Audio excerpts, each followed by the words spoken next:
You're listening to an Airwave Media Podcast. Feel like who art Ed? We'll try to spice it. Who art is Mr. Wood art Ed me? Good. Either way, it's ambiguous. It works on so many levels. I know. That's off to a great start. Welcome to Who Arted Weekly Art History for All Ages. I'm your host, Kyle Wood, and today we're looking at Keith Haring. Just a reminder, I am doing daily mini episodes right now in the run-up to my annual Arts Madness tournament. Now, on to the actual topic for today's episode, Keith Haring. Keith Haring exploded onto the New York art scene in the 1980s. His simple yet powerful imagery, like the radiant baby, the barking dog, they became iconic. Haring's art wasn't confined to the pristine walls of galleries. It spilled onto subway cars, t-shirts, even a section of the Berlin Wall. He used his art to spread joy, raise awareness about critical social issues, and connect with people from all walks of life. Though his life was tragically cut short, his art continues to inspire and resonate with people globally. Now, Keith Haring was born on May 4th, 1958. He grew up in Kutztown, Pennsylvania. His parents, Alan and Mildred, fostered a creative environment. His father was an engineer, but possessed a deep love of drawing cartoons. He was one of Keith's first artistic role models. It's said that Alan would often doodle in the church bulletin during services, then pass the sheet around to the children, encouraging them to add their own drawings. I guess drawing in unexpected places and art making as a mildly transgressive but playful act was something of a family tradition. Keith spent countless hours drawing with his father, captivated by the work of cartoonists like Walt Disney. These early influences shaped his distinctive, simplified graphic style and would later become his trademark. Haring was a child who never stopped drawing, and as an adult, he kept the bright colors, the positive tone, and the direct, earnest style of youth in his mature work. Keith's best childhood friend, Kermit Oswald, said, quote, "You look across the classroom, and there are people who stand out as real dorks, and some who turn out to be kind of interesting. There was always something interesting about Keith. It was the way he dressed. It was the way he talked. It was the way he would smile, smirk, and roll his eyes. It was the way he could get himself out of trouble as fast as he could get into it. Anyway, Keith and I were always known as the artists in the school. We were both crazy about drawing," end quote. One of Keith's earliest ambitions was to become a Disney animator.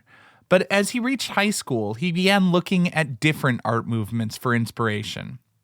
He experimented with abstract art. He started making little shapes that together would fill whole areas, with one shape leading into another, and with lines that seemed to flow endlessly, that could go on and on. During a church trip to Washington, D.C., Keith visited the Hirshhorn Museum, and there he saw a group of Marilyn Monroes by Andy Warhol.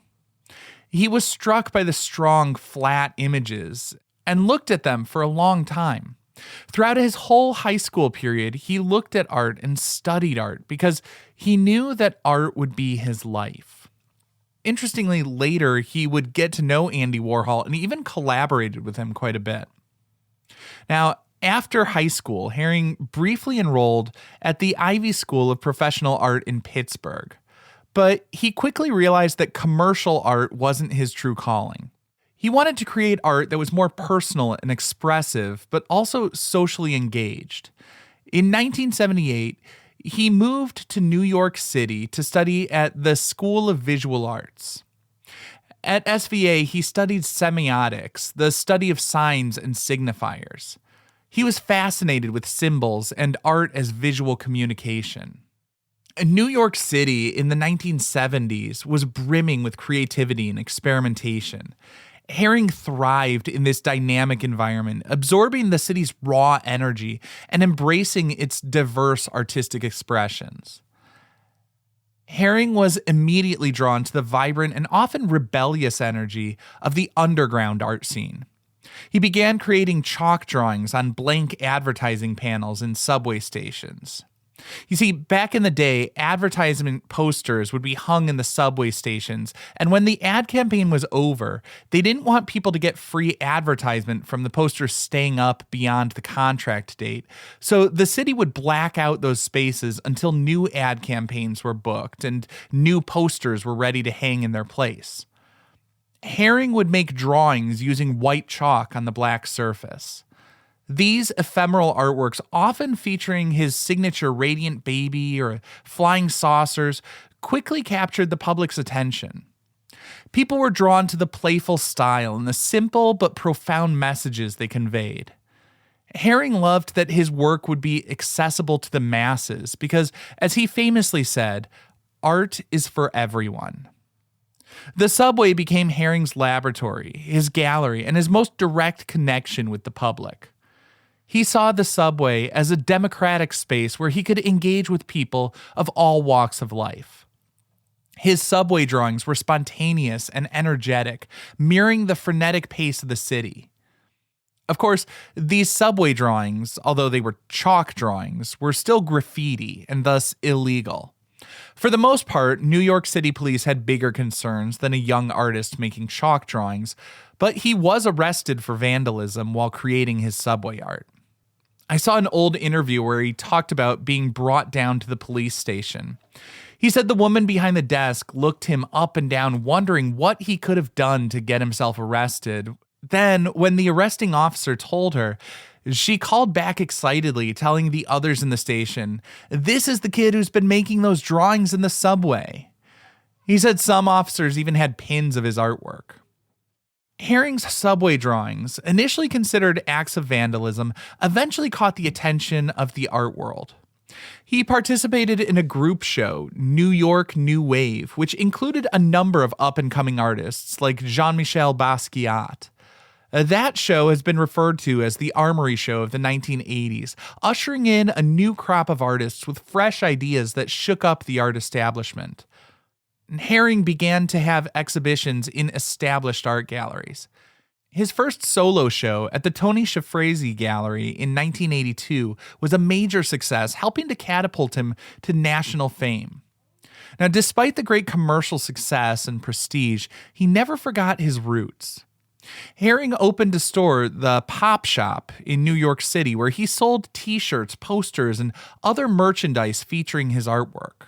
And he was criticized for this because he was, sort of diminishing his brand by taking it out of the rarefied air of the galleries and museums and putting his work on stuff that seemed like, fast fashion t-shirts and posters and stuff like that.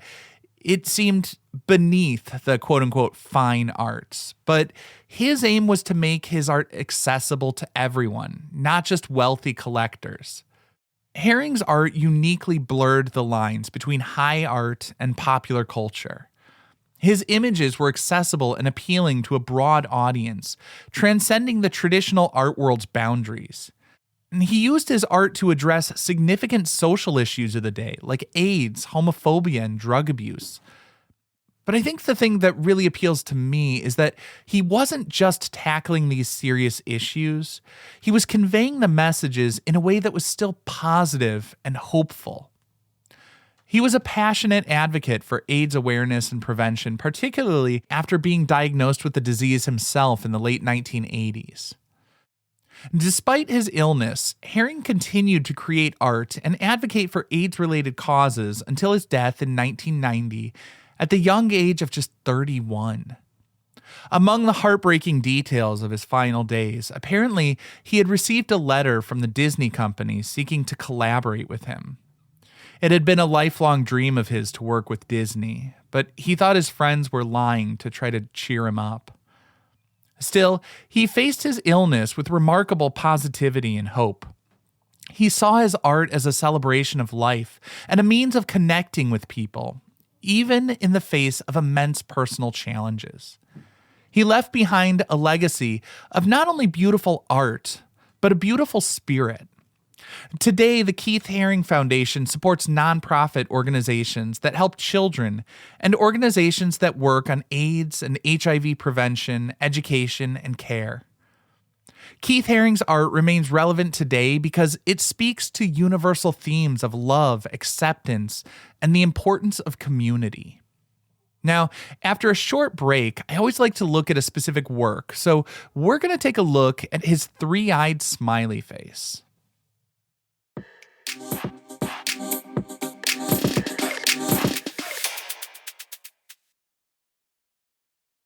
Keith Haring's art is instantly recognizable. Bold lines, vibrant colors, and a cast of recurring characters that have become ingrained in popular culture. Among them, the three-eyed smiley face stands out as particularly intriguing and an enduring symbol. While I was at a show of Haring's work in Philadelphia a few years back, I saw that the three-eyed smiley face was what the great Bob Ross might have called a happy accident. It's said that Haring, seeking inspiration, revisited his old childhood coloring books. A How to Draw Mickey Mouse guide caught his eye. Haring misjudged the placement of one of Mickey's eyes, and instead of correcting the mistake, he leaned into it, balancing the composition with a third eye. This seemingly accidental alteration transformed a familiar cartoon icon into something uniquely Haring, a symbol that would become synonymous with his artistic identity. While I love this story, I think it's important to note that it's difficult to definitively confirm its accuracy. I mean, a museum seems like a reliable source, but I haven't been able to verify that anecdote in any other places. Haring himself rarely discussed the specific genesis of individual images, preferring to let the art speak for itself. Regardless of its precise beginnings, the three-eyed smiley face quickly became a recurring motif in Haring's work, from the early days in his subway drawings. The three-eyed smiley face, along with other now iconic images like the radiant baby and barking dog, became a part of his evolving visual language. As I think about the appeal of a three-eyed smiley, it reminds me of what Harvey Ball said about his iconic smiley face design. Ball said that he made it a little wonky with one eye bigger than the other, a little bit of asymmetry to show the human touch. There's a beauty in the imperfections, as they make a work seem more accessible and relatable. I think the three-eyed smiley face is appealing because it's so unexpected. It's an alien face with an extra eye, the kind of thing you might expect to see in a circus sideshow, but it's happy looking out at the viewer. The three-eyed smiley face appears not only happy, but confident and comfortable with itself. While most of us don't have an extra eye, I think it's safe to say that feeling abnormal in some fashion is probably the most normal and universal human experience. We all feel self-conscious and uncomfortable with some aspect of ourselves at some point, but in the simple image of a three-eyed smiley face, we see that abnormalities or an unconventional appearance doesn't need to get in the way of one's happiness. Of course, a big part of that may be because I just hold on to that story of Keith Haring creating it out of a mistake. I also think a lot of art interpretation is, in some ways, a mirror held up to the interpreter. Others see the third eye as a symbol of expanded consciousness or spiritual enlightenment, suggesting an ability to see beyond the surface of reality. Still others view it as a representation of inner vision or intuition, the ability to perceive truths that are not immediately apparent.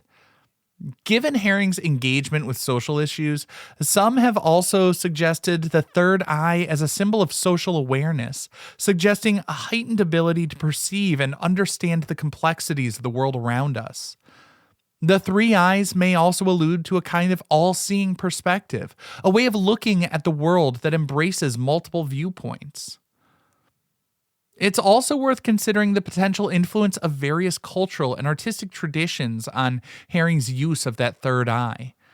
The concept of the third eye is present in various spiritual and philosophical traditions, particularly Hinduism and Buddhism, where it's often associated with wisdom, intuition, and enlightenment. While Haring never explicitly cited these traditions as direct influences, it's possible that they contributed to his understanding and use of the symbol. Also, surrealist artists, who Haring admired, explored themes of altered perception and inner realities, often using symbolic imagery to represent these concepts. Ultimately, the meaning of Haring's three-eyed smiley face remains open to interpretation. This ambiguity is a hallmark of his work. I mean, it's not an accident or a failing that his figures so often were reduced to just bubbles, shapes of figures. I mean, it's like one step above a stick figure. That simplicity, the elimination of details and specificity, would make them symbols of people that would be open to interpretation and connection to any and all people from different times, different cultures, bringing their own associations to read into them. He invites viewers to engage with his images on a personal level and draw their own conclusions. The three-eyed smiley face's enduring popularity suggests that it continues to resonate with audiences across cultures and generations. Whether interpreted as a symbol of spiritual awareness, social consciousness, or simply a playful subversion of a familiar image, the three-eyed smiley face has become an iconic representation of Keith Haring's unique artistic vision and his enduring legacy. It continues to radiate its message of hope, awareness, and the power of art to connect us all. Because art is for everyone. This concludes this week's episode of Who Arted, part of the Airwave Media Podcast Network.